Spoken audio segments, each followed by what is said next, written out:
here for their first time tonight? Oh, I'm so amazed at your excellent taste in movies. Thank you.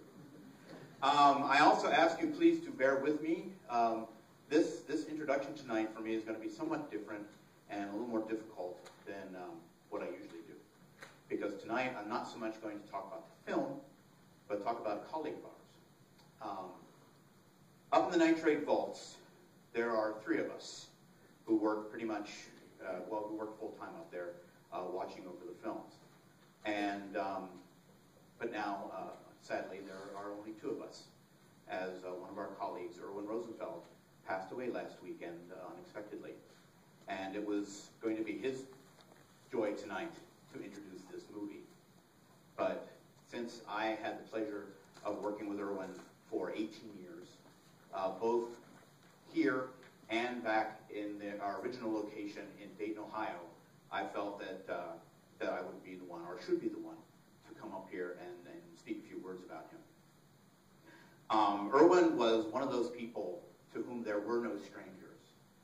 He was an amazing, gregarious, interesting person who was in love with life and never, like I said, never knew a stranger. Everybody who came across his path got a hello. Sometimes, many times, got a hello in the same moment.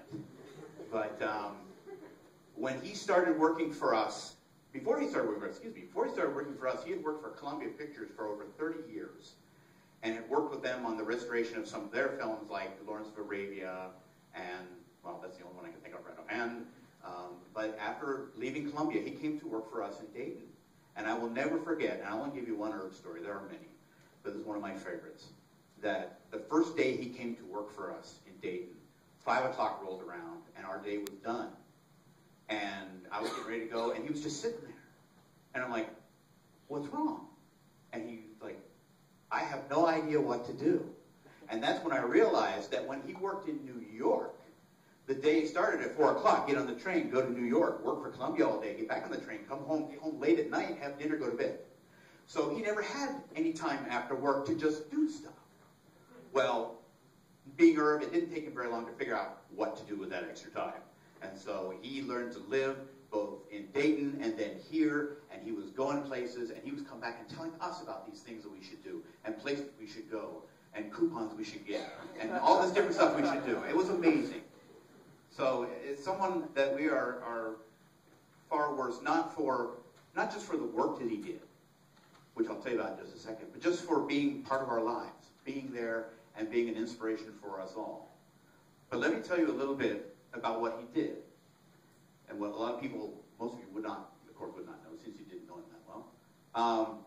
Irv's job, while he was here for the past 18 years, he took care of the nitrate collection of the Walt Disney Company.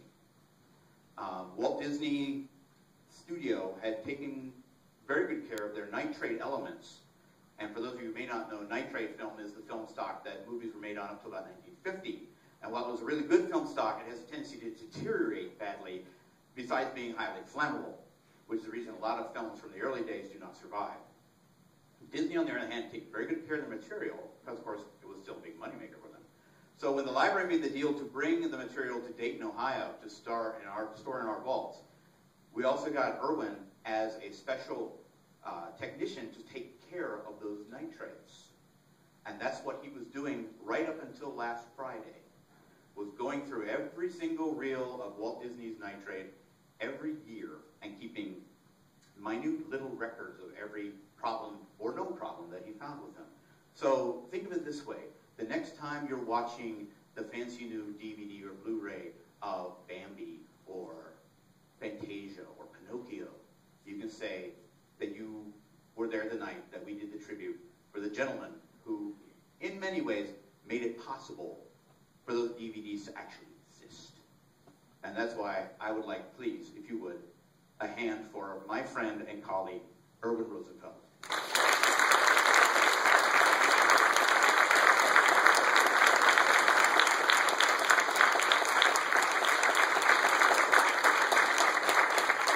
And I may point out also, this evening his family is with us. His wife Jerry and his daughter Rochelle and son David. Thank you for coming tonight. And also, quite a few of our colleagues here, the people who work with him every day, are here. If you are those people who work with me and work with Irwin, you please stand up just for a moment, please. Thank you all for coming tonight.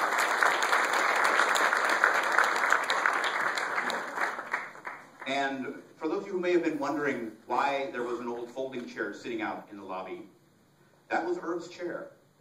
And every day that the weather was nice, he would sit out in the parking lot next to his car with a good mystery book, and usually that Oklahoma sweatshirt and Cleveland Browns hat. And why someone from Brooklyn would be a Cleveland Brown fan, your guess is as good as mine. But he was from a kid. But that's where he would sit out with that chair, reading a book, with the trunk lit up, and I always told him he should have his trunk filled with fruit, and then he could make some money on the way home. So we thank very much the Rosenfeld family for giving us the chair and the sweatshirt and the hat to keep for a little memento for ourselves.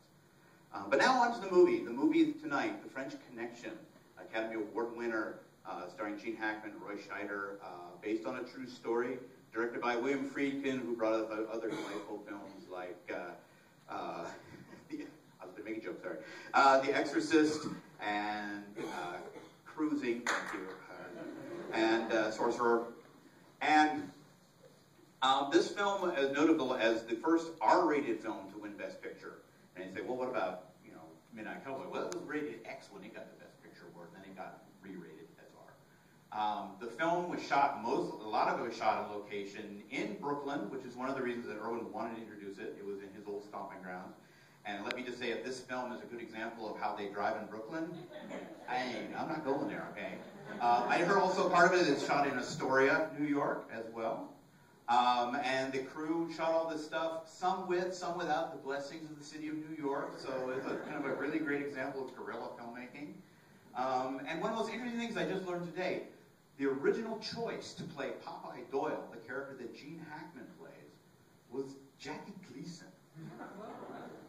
But he had been in a film a few years earlier called Gigo that did not do very well, and so Fox was like, no, maybe not. So after many different choices, they got finally Gene Hackman, who got the part without even doing a screen test. Basically, he just had a conversation with the director, William Friedkin. So the print we're seeing tonight was given to us by the studio in 2006. I think that was right after it was put on the National Registry. The print, I've been told by the projectionist, looks brand new.